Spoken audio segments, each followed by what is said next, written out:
Hi, my name is Christopher Smith with Lantern News. This evening I'll be interviewing Branden Scrivener, who is running for United States House of Representatives. Branden is running as a candidate for Florida's 12th Congressional District.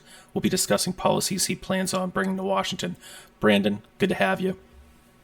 Thanks for having me. Brandon Scrivener, like you said, I'm running to be the change I want to see. I'm a working class father and husband. I have two small kids.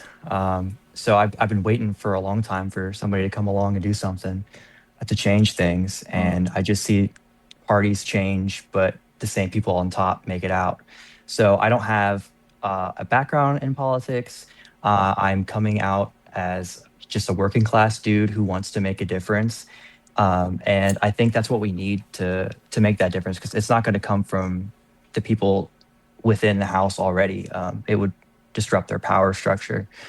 So real reform and real change needs to come from the outside, in my view. That's what I'm here to do. And you're in healthcare, right? Yes, What do yeah, you I what do you work. if you don't mind saying, what do you do in healthcare? Yeah, so I work mostly with insurance companies to try to get them to cover patients' care, Sure. and that is just a whole thing. Oh It's yeah. Oh yeah. it's awful. We might get into It's something awful. like that. I like to ask Yeah, about yeah, health, so we'll get to that in a yeah. moment. But okay, cool. Well, getting into the questions here. Um, Given the economic crisis in regards to lower class and middle class Americans, what are some policy changes you would support to address this issue? Yeah, so I think economic crisis, there's so many different moving wheels. So I think one thing that needs to be addressed is housing. Obviously, I think they just passed a bill recently, I want to say. I haven't read too much about it, but I saw some headlines about not allowing like corporates to buy multiple housing units. So I think that's a good step. Was this a couple months ago you saw this? I think I I. saw I saw this like an article like 2 days ago. Like it Oh, just like it at the was in the federal Senate, it level. passed. I believe so, yeah. And then it went to the House, and then I I guess the wonder House. if there was I could be one recalling bill. this wrong, but No, yeah, you're good. There's a lot of bills, so yeah, like, yeah, yeah. but I had also heard about a bill that they were working on. Is supposed to be like bipartisan, and but one detail. So this, if it was like 2 days ago something happened, then there may have been like a change to this. So Yeah. again, I don't know either. But the one detail that stuck out to me and what I was reading was companies could have like hundreds of units still. So they it's like a cap that's really high. So it was kind Right. of like worthless in my opinion. But I don't Hmm. know if we're talking about the same thing. But yes, I totally understand. Yeah, a lot of people have been talking about this issue. Companies are going around buying up residential properties, and individuals can't compete. Yeah. And then if they own the properties, they could just charge you even more or whatever they want if they're trying to rent it out to you, you know. So it's not very competitive if everybody owns if one company owns all the houses on the block. And then another aspect is, the wealth disparity. I think that needs to be addressed for sure. And that's just, the 1% avoiding taxes, finding those loopholes, monopolies, obvious monopolies. A couple of companies own so many other smaller companies you wouldn't even know unless you really dug into it. There was So I something think, last week with Amazon. They're opening yeah, up something. they have I their forget hands in what so many else. different things. Yeah, but it's yeah, yeah. I forget what Yeah. it was. I wish I could recall. But this is like a week or two ago that they're opening, like, or maybe I just saw it on like TikTok a week or two ago. So maybe it was a Mhm. while ago. But yeah, yeah. Yeah, I'm that's with you. I know I'm what you mean. yeah, and that's part of the issue too with today's politics is there's so many things coming at you all the time. Yeah, yeah, Flooding the zone, they call it. So um yeah, so I think that definitely needs to be addressed. Stock trading in Congress, obviously an issue. Insider trading. Supreme Court justices too, a little bit suspicious with some of those getaways they go on. Getaways. What do you mean with that? I haven't seen Uh, much about y- SCOTUS. yeah, yeah. So I want to say Clarence Thompson. One of them, they went on vacation that was paid by one of their billionaire friends. Okay, Um, yes, that rings a yeah, bell. Bell, yeah, yes. yeah, yeah. Okay. So just little things here and there. It's like it feels like it's so much like in our face, but there's so much of it. Mm. So I really think we need to focus in and reform our systems so that we can prevent this or these people from being elected in the future. Kind of weed out corruption or um, bad faith as much as we can. Given the health crisis in America, I like to. Health is pretty broad, as I've realized talking to a lot of candidates. So I kind of like to zoom in on like physical and mental health, like obesity, and there's been a rise in obesity and a rise in things like anxiety and depression. So especially those things. Are there any policy changes you've got in mind to address these issues?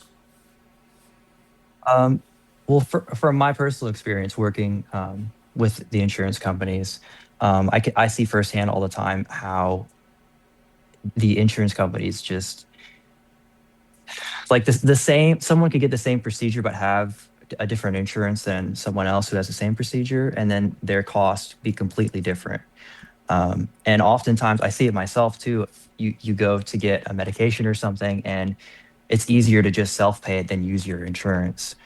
And to me, it feels like, is an insurance supposed to, help you with that? You would think it would kind of be the other way around. So I think one of my main focuses on the healthcare front is insurance for sure. I'd like to see like a universal healthcare type of deal. That can be very controversial because there's so many different, you say that and there's so many different things it could mean. I think if we want to keep the insurance structure, um, we can make like a general universal healthcare, like annual visits, emergencies, things like that. If you want to get more specifics and look at specific insurances for that, that could be one way to go about it. But really, I can see the insurance system isn't working for anybody, and that needs to change. A lot of places have universal healthcare. I don't think it's a crazy idea anymore. Yep. What's your stance on abortion? And this is kind of like a two-parter, because there's like the pro-life versus pro-choice kind of position, but also, do you want to? Right now, it's at the state level. Do you want to keep it there or put it back at the federal level? So it's kind of like two things, maybe even more going on. But yeah, what's your stance on abortion? Yeah, so I feel like I shouldn't have power over a woman's body, personally. I think it should be their choice to have that autonomy. Um, Now, my personal opinions might not line up with everything, but it's not me making that choice. So it doesn't really matter my personal thought on, if I would or wouldn't or whatever that discussion is. Um, and I think it probably should go back to the federal level, just because it's good in theory for the states to have that to make that choice. But then you hear about all these cases here and there about doctors not fully understanding what the law is, or if they can get in trouble for going through with this, and then the mother is at risk. So it's really a sense of safety for the mother, um, that I would want to maintain that option. Um, you know, you want to throw some limits in there, that's fine. I'm not advocating for an almost full term child for no reason be aborted. Obviously, if there's a health concern or other medical reasons why the baby would need to be aborted at that point, that would be a different discussion. But it's a very sensitive topic, for sure, and I don't think it's anyone's place to tell someone else, you know, what to do medically, if it's medically necessary. What's your position on age verification for social media apps or operating systems? I say operating systems because I'm pretty sure that California, they passed a bill that starts, I think, January 1st of next year. And so, so like, let's say, you're on like a Windows PC in California, January 1st or 2nd or something, then Microsoft is going to be like legally required in that state to ask you for like age verification. And so like, some people are worried about like data collection, and also like what kinds of data are you asking for? Because some of these, it's about facial recognition, for example. It's also, if it's an age verification thing, that implies that like minors will be giving like maybe, well, some kind of data to, tech companies or the government or who knows what. So yeah, what, I don't know how much you've heard about the age verification stuff, but yeah, what's your thoughts on this sort of thing? Yeah, so I think the intention behind it, I would hope is good. I mean, it sounds good when at first, if you don't really think too deep into it, verifying to make sure, kids aren't accessing certain materials, for their protection. And the issue, like you said, though, is that data collection. And where is that data going? How can we ensure that it's protected? We hear all the time that our data is protected, and then there's some leak or some hack. Who has access to that data? Like they're putting up a lot of flock cameras, for example, and they're watching us there, and other people have access to that too. And those are easily hacked. So that's just another example of someone telling us it's safe, and then it's easily hackable. So I would say for age verification, it's kind of on the parents in a way, really, as far as children go. There are things that parents can install on, their kids' electronics to prevent certain websites or whatever they don't want their kids to see. So I think it's more on parent responsibility than government oversight, personally, just because of that data worry. Like I said, if we could keep that data somewhere and be 100% sure that it's never going to see the light of day to some nefarious organization or group or be used for some other reason, then I would be fine with it. But there's just no guarantee at this point that that's real. Government spending. Where are you on this? I think I noticed a pretty good increase in like post COVID here. We were sitting around like 4.3 trillion in 2018, 2019, and this year I think we're on track to get to about like 7.3 trillion or so. So do you think we're spending too much, too little? We're spending a decent amount, maybe moving funds between agencies. What would you do? Yeah. So for Yeah. funding, I think we need to look at where we're putting the funds, and I don't mean, they kind of tried this with Doge in a way, and that, in my opinion, that didn't really work out. Um, but really, when we're sending a bunch of money to foreign countries like Israel, for example, and they're committing these war crimes, I think that is money that we could be investing in ourselves instead. Um, and there's so many other things, corporate welfare, instead of bailing companies out, maybe we focus on ourselves here. You always hear, my parents always told me, you got to help yourself before you can help other people.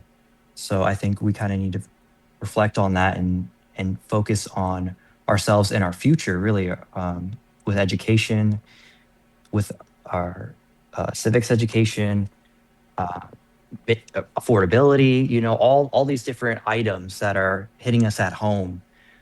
we need to be focusing on that and not propping up CEOs and bringing them around and making deals for them. Government should be working for working class people or not the 1%. What's your stance on firearms? Firearms. So I think it is everyone's right to have a firearm. I am, my concern comes from all school shootings. Honestly, there's been quite a few terrible incidents, and especially with young kids, myself, sending them to school, having to worry about that's a little bit hard for me, especially when my daughter, she has these drills at school, and she's telling me that the other kids aren't really following directions too well, because they're small kids, so they don't really get it. So I think if we're going to look at gun reform, I think we should keep look at the age range, and I think we're on a good trajectory as far as holding the parents accountable as well. I've seen that more recently too, with these events where the parents will be brought in and charged. I think Yeah, that's great. yeah. Where was that case? Was it Georgia? I think might have been. Yeah. If my memory serves me right. Yeah, that was an interesting one. I don't know. I don't recall, or if I even initially even looked at close enough details of that case. I don't know if it was like, like let's just say the charges for the son, I believe, was like, let's just say it was like 3 counts of murder. Did the father also get the exact same counts, or like there was probably like a, you know, I think the dad like gave the kid his gun. I'm so curious about the details because and I'm sure a lot of people are because yeah, where if we're redrawing that line, where are we going to redraw it? You know, do you Right. actually? Yeah, I mean, do you think that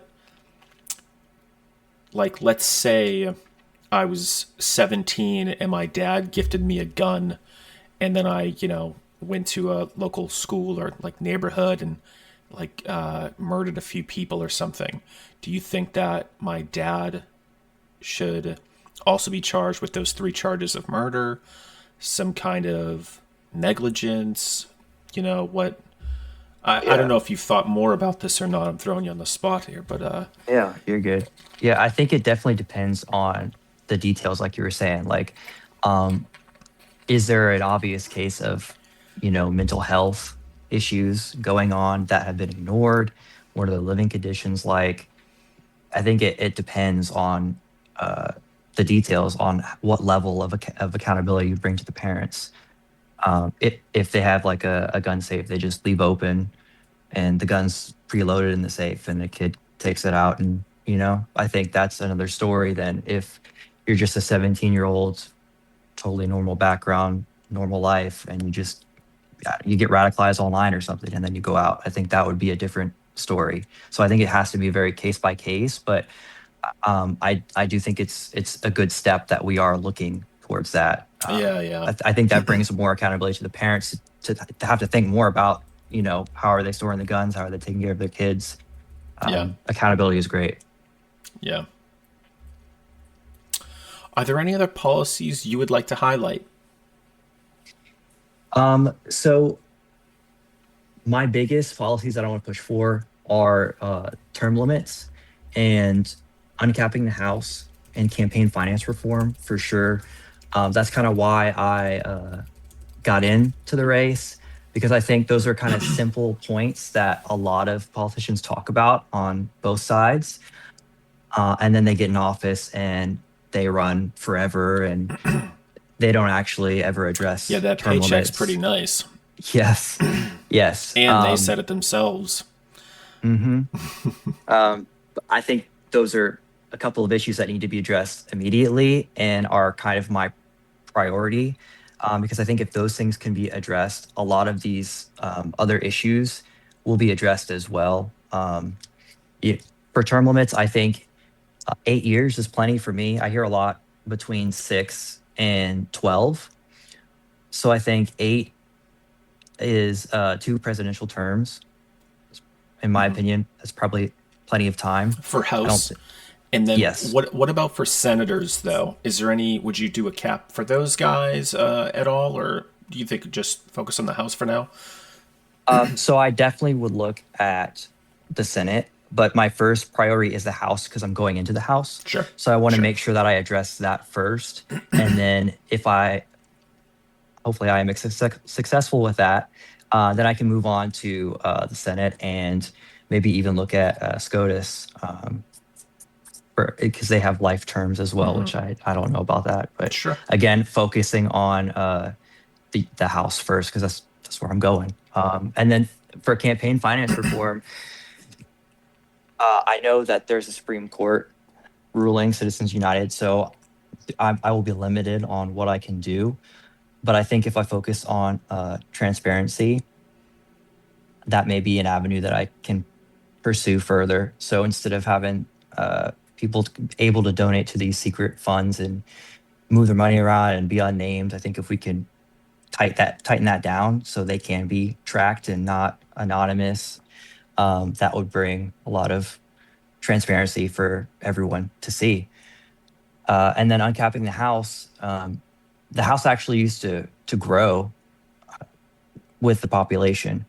I think it was, I want to say 1929, they passed a bill which prevented that, and we've been stuck at the amount we've had ever since then. And I don't think that we have proportional representation, which is another problem. And so many people feel like their voices aren't heard because they kind of aren't. One representative has like 700,000 constituents when they used to have almost 300,000, I want to say. So that's a big difference in itself. Even if you're the best representative in the world, there's no way you're going to be able to address every single one of those constituents' personal needs or requests. And it's going to be hard for the constituents to reach out to that representative and get heard too. So I think that's an important thing to look at it too. And then another big thing, not really a policy that's been going on in Florida, is redistricting. That's huge and big topic. Yeah. It's right now it's in court unless something happened today. I've been with my kid at their graduation, so I haven't looked, but Okay. everyone around me is kind of acting like these maps are passed and they're moving districts and they're changing their whole strategy, and it just doesn't sit right well with me because before the maps were passed, people were calling them out and they were saying how bad they are, and then immediately when they passed and they were going to court because people have said they were going to file to bring it to court, immediately a couple of candidates jumped districts. So I had one Democrat in my district, and then I had two, and then I had three, and then I had one who left. So all these people, it just feels like a little bit of hypocrisy and kind of like you're validating these maps that we said were so bad. And for me, I don't like them because it's so close to the election and the constituents are very confused. And it adds to the confusion when all of a sudden you're moving around, you're jumping around. And I've asked these people, what are you going to do if the maps don't go through? You know, let's say they're held off and they don't go through till next election, or the rules unconstitutional, whatever the case is. Are you going to stay in these new districts? Are you going to go back to your old districts? And the assumption is they're going to jump back to their old districts, and that again that adds to another level of confusion. We should be making this easy for people and not challenging and confusing. I've had so many conversations on the floor about what district am I in now? Who's the representative? Oh, I didn't know they left the district. It's very confusing. Yeah. That's unfortunate. I don't. Yeah. It's so. I don't know if it's specific to other states. I know it's a very, I know it's a big deal right now. Again, well, in Florida, and again because it's close to the election. You Yeah. know. So yeah, I'd probably be a bit frustrated and confused too if I lived in Florida.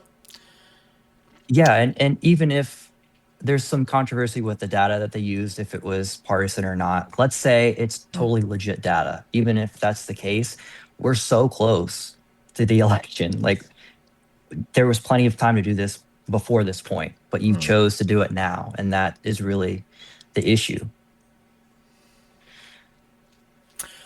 Branden, where can people find you? Website, social media?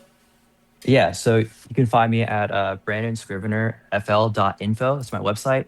And I have a Facebook, Citizens for Branden Scrivener, also YouTube, same name. That's where most of my content is. I do have an Instagram. It's not as big, so I'd say go to those other two. Sure.